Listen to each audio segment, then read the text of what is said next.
at the risk of sounding like a scratched record, I have another Irish book for you. But as they say, some tunes are definitely worth listening to. So listen to this one. I'm going to tell you about Colin Barrett's Wild Houses and Irish set. Barrett is Canadian born, so they can claim him, but he lived in Ireland all his life, so I claim him for the Irish. Short story writer, so often that leads to very concise, very pared down prose, and this ability to really condense the narrative.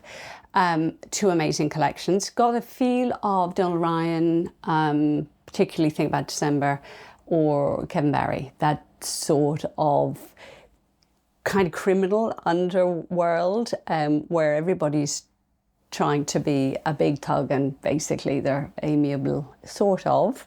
Littler thugs, very, very darkly funny, this book. We're in County Mayo and it starts out with Dev, who we learn is a oversized, previously bullied in school for his physique and miserable with it. And Dev lives on his own out in the wilds of Mayo. His mother has just died and he's got a little dog, his mother's dog, a little ratty dog to keep him company. And in many ways, Dev is trying to work out if this is what he likes or if he's actually lonely. I mean, there's a lot of uncertainty around what Dev wants for himself. And Dev has been in therapy. All of the mental health, the unmooredness of Dev is quite astonishingly well written. Into his everyday come these Ferdia brothers, who are small-time Irish thugs, working for a drug baron, and they're using Dev's location as a stash place. You know, they've got all the drugs hidden there because if not, you know, he's as loyal to them. He's completely discreet and it's superbly remote. But one day these fellas turn up, Sketch and Gabe Ferdia, great names, turn up and they have a young fellow with them called Doll English. And Doll is the younger brother of one Killian English, who is also a would-be, wannabe drug lord style. And Killian owes drugs. He owes drug money, having lost a whole stash in circumstances that you have to read to believe, and owes money back to these people. And they're trying to put the pressure on by kidnapping his younger brother. And this younger brother has, there's an amazing cast, but it's actually quite restricted. I know this sounds woolly, but he has a girlfriend, Nikki, and she again is one of these unmoored people. And I think we're looking at those two, most particularly in terms of what their decisions for themselves are going to be. Basically, this turns into it's not so much the plot, though the plot is very tight.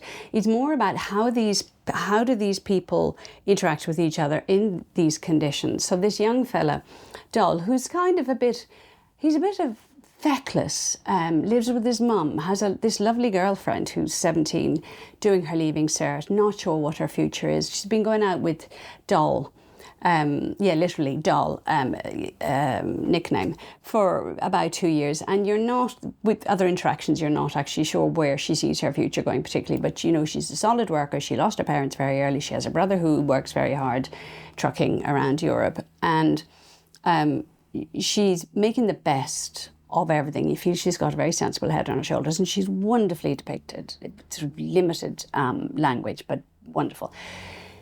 How is Dev, going back to the farmhouse, going to deal with this imposition of a young fella that he has to keep hostage, who's put down in the basement, actually treated quite violently in a way, in many ways. There's a fair bit of violence in this, but it's so amiably discharged by the perpetrators and sort of like, oh my God, that got away from me, that you find yourself laughing at the bits which are actually quite bleak. And I think that's a great gift, because if you want to be able to read into sort of the reality of small time going nowhere, drudge, despairing lives in a small community in Ireland, you need to be able to laugh. And it is something that, from personal experience, the Irish do. They make them, will mock themselves quite happily and mock others quite happily as well.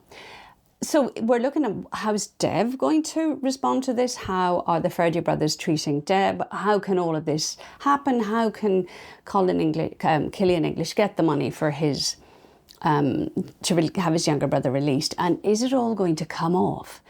It is. He ploughs this rich furrow of language, nails those exchanges and the use of words, which I think might also be particular to in a regional sense. But he nails that dialogue is so sharp, so witty.